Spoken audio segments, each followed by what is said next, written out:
Let's jump right into this explainer. Okay, I want you to picture this. You're lying inside a dark, quiet tent, right in the middle of the woods.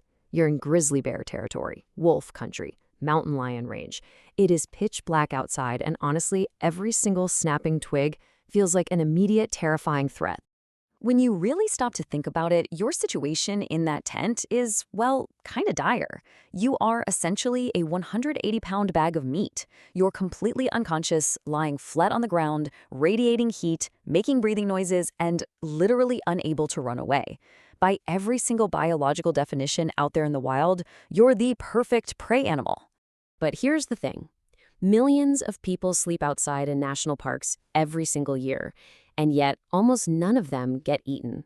So if you're the absolute ultimate vulnerable target, we've got to solve this biological mystery. Why on earth aren't you on the menu? Section 1. The perfect prey. To understand this, we've got to look at the woods from the perspective of the animals actually doing the hunting. Most large predators, wolves, mountain lions, leopards, they're most active right between dusk and dawn. That's when they're hungry, and they're looking for a kill. And make no mistake, they absolutely know you're there. Their senses are terrifyingly sharp. A grizzly bear, it can smell you from 20 meters away. Under the right conditions, a wolf can hear your heartbeat from over a mile away. You could be fast asleep, totally oblivious, while a mountain lion sits just 30 feet away. They aren't missing you in the dark. They are actively choosing to leave you alone. And what's truly fascinating here is how your behavior completely shatters their evolutionary programming. Over millions of years, predators have learned to read predictable responses, right? A deer freezes when it senses danger. A rabbit bolts. But you don't do any of that. You just lie there, completely still for hours, breathing at a slow, steady rhythm, making zero attempt to flee, all while smelling completely weird. To a predator, that lack of a normal prey response is deeply, deeply confusing. Which brings us to Section 2. Fear of the unfamiliar. Let's look at the actual science behind why predators, like wolves and bears, are naturally cautious rather than brave. You see, predators aren't built to be brave. They are built to survive. A wolf that takes unnecessary risks simply doesn't live long enough to pass on its genes. This brings us to a really vital concept in animal behavior called neophobia. Basically, it's the deep, instinctive fear of the unfamiliar. Out in the wild, the biological rule is that things you don't recognize, a weird new smell, a strange sound, an odd shape in the darkness, those are the things most likely to kill you. So the smart move is always to avoid them entirely. And guess what? Humans trigger neophobia incredibly hard. We surround ourselves with all these bizarre signals. We bring fire. We carry metal gear and synthetic camping fabrics that literally have never existed in nature before. Even our sweat is chemically super weird compared to other mammals, packed with compounds from our modern diets and all the products we use. So, to a predator, a sleeping camper simply doesn't compute as food. Instead, you register as a highly unknown, highly unpredictable threat. But there's an even deeper reason for their caution. Section 3. Our deadly evolutionary history. We actually need to flip the script a bit here, because historically speaking, humans are not the prey in this dynamic. Hundreds of thousands of years ago, way before we even had written language, early humans were hunting wolves, lions, and bears. We've actually driven multiple apex predators completely to extinction. The direwolf, the cave lion, the American cheetah, all gone, largely because of us. So generation after generation, the predators that actually survived learned a vital, life-saving lesson. Humans are dangerous. A sleeping deer is just a deer. But a sleeping human? Man, that human might just wake up clutching a deadly spear. And there's solid evidence of this learned behavior across every single continent.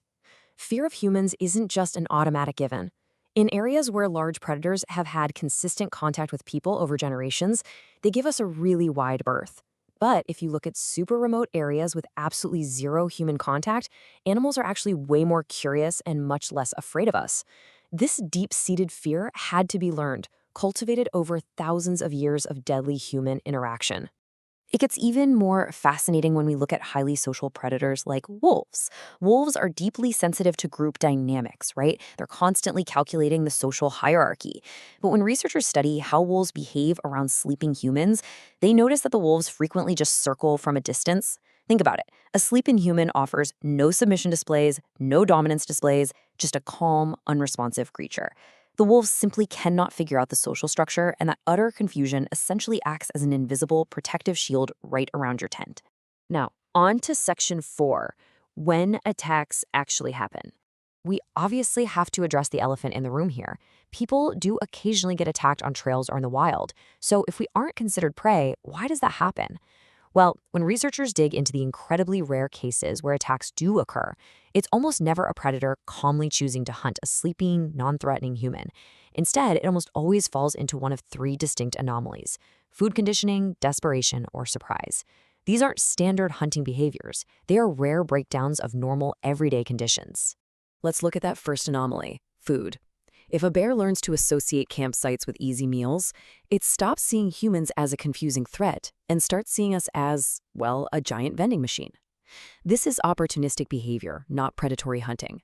A fed bear is genuinely a dangerous bear because the equation has completely changed. That normal fear response we talked about, it's completely broken down. The second anomaly is desperation. A starving or severely injured predator might override its survival instincts just out of pure necessity. A perfect example of this is the famous man-eating lions of Tsavo.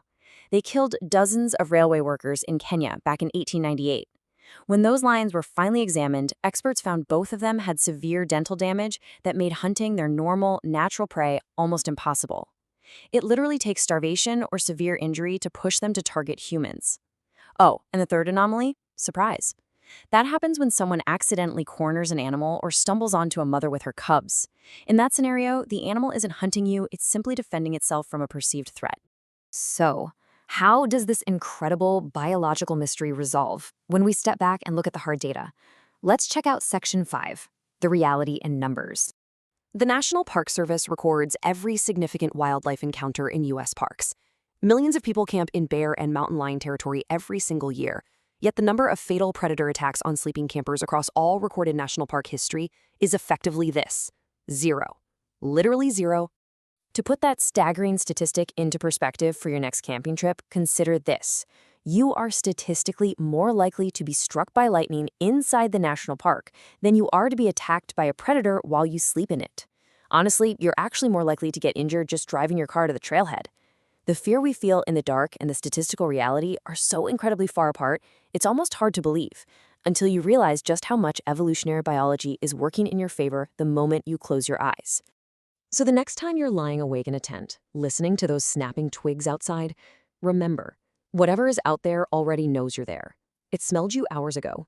It hears your breathing, but it is choosing to keep its distance. Why? Because deeply wired into the DNA of every large predator on this planet is a lesson passed down through thousands of generations. Humans are not prey. Humans are something else entirely. But it does make you wonder, as human environments continue to push further and further into wild spaces, blurring the lines of contact, how long will it be before that evolutionary fear starts to fade?